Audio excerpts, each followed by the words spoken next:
Pozdrav ljudi, ja sam Mario Gabud, evo danas ćemo pričati o jednoj jako zanimljivoj temi, a to je jedna specifična hrvačka ozljeda, hrvačko uho. Meni odmah vidite kad ovako ravno stavim da mi je ovo uho malo klempavije, to je bliza, nema ovih resica uopće. U ovom videu ću vam ispričati kako uopće dođe do te ozljede, onda ću vam nakon toga reći kako tretirati tu ozljedu ako se već desi.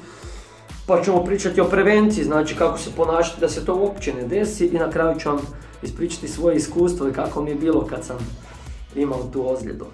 Ostanite sa mnom.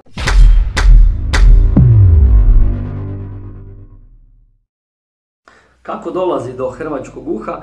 Najčešće se dešava Hrvaćima, judašima, jiu-jitserima, ali nije isključeno ni za boks, kickboks, zna se desiti.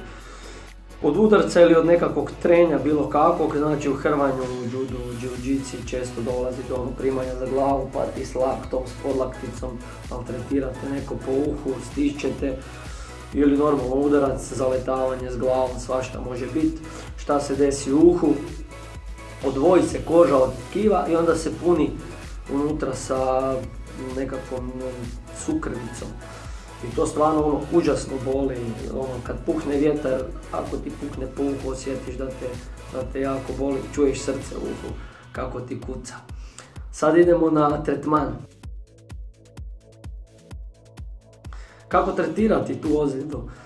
Prvo i osnovno, ako osjetite već da vas lagano uho boli ili da je poplavilo, a još se nije napuhalo, u ljekarni kupiti heparin, to je mast ili krema, 2 do 3 puta dnevno se maže, ona smanjuje upalu i trebalo bi izbjegavati te nekakve kontakte, znači možda više kondicijske treninge raditi i to, a ne sparinge i nekakve vježbanja tehnike.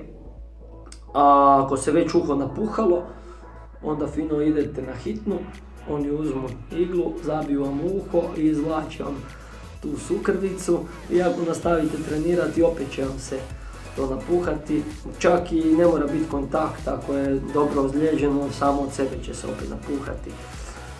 I onda nekakva najekstremnija metoda, to sam isto prošao, isto odeš na hitnu, izrežu ti ovako uho, unutra stave nekakav komadić plastike i konac da viri van i onda ti cijelo vrijeme kroz to lagano curi ta sukrvica, tako da ti se uho ne puni.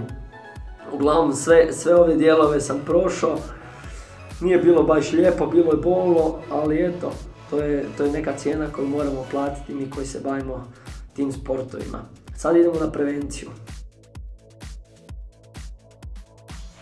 Što se tiče prevencije ozljeda, što bi bilo najbolje za sve da nose one hrvačke slušalice, evo to izgleda ovako, vidite, tu je lijepo spužva, unutra se stavi uho i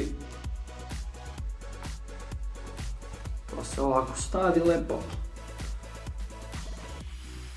Tako, to je čvrsto, nigdje ne mrda. I to bi trebalo cijelo vrijeme nositi, ali niko od nas nema naviku i malo ti smetati malo, nije baš ugodno. Ljepše hrvat ovako sa slobodnim ušima, ali onda se može i desiti ozljeda. A recimo ovo kad obučiš, ako ti je već uho napuhnuto, neće ti baš pomoći, ali čim se to malo pomakne, onda te još jače boli. Tako da onda te to stalno pritišće. Tako da u stvari ovo bi trebalo cijelo vrijeme nositi. Mislim da u Americi ovi na koleđima nose cijelo vrijeme i na svim natjecanjima te štitnike za uši i pomaže im sigurno.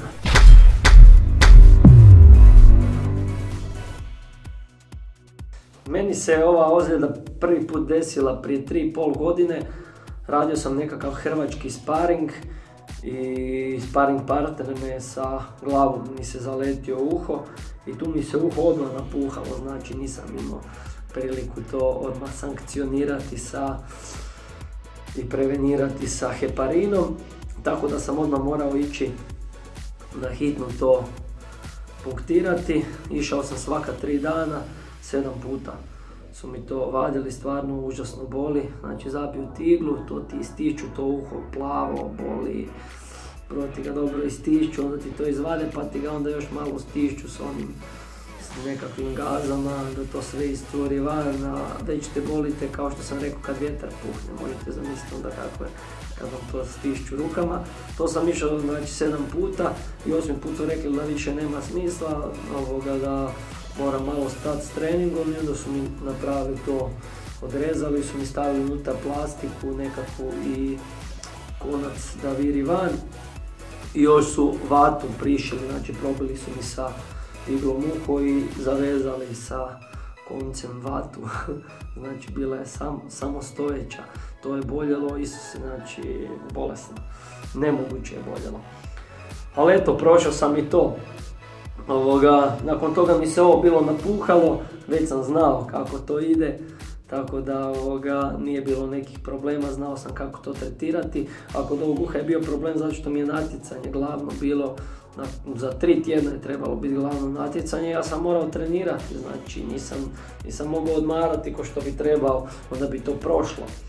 Ali ja sam trenirao i stvarno te pripreme su bile jako bolne, ali kao i sve do sad trudio sam se, ustrajao sam i na kraju sam osvojio, to je bilo prvenstvo Hrvatske, otvoreno prvenstvo Hrvatske u amaterskom Ultimate Fightu, znači bilo je nešto i Slovenaca i Bosanaca i Srba. Imao sam 3 borbe sam imao, sve sam pobjedio prekidom, tako da evo ta žrtva se isplatila.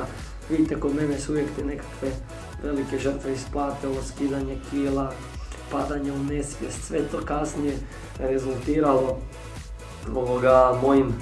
mojim trofejima i osvajanjima prvenstva, tako da evo ovo mi je isto jedna motivacija da bez obzira šta se desi, ako niste nešto potrgali, ako možete trenirati, ustrajte i isplatit će vam se sigurno. Evo, nadam se da sam mnogima pomogao koji nisu znali nešto o tome, a i vama koji uopće niste u hranju i tome, vjerovatno vam je to zanimljivo jer se niste još susreli sa tim. Evo, ako vam se video svidio, udarite lajkić, napišite mi komentar, pretplatite se na Gabudizator Conditioning kanal, bit će još zanimljivih videa kao i uvijek i vidimo se u nekom od narednih klipova. Bok!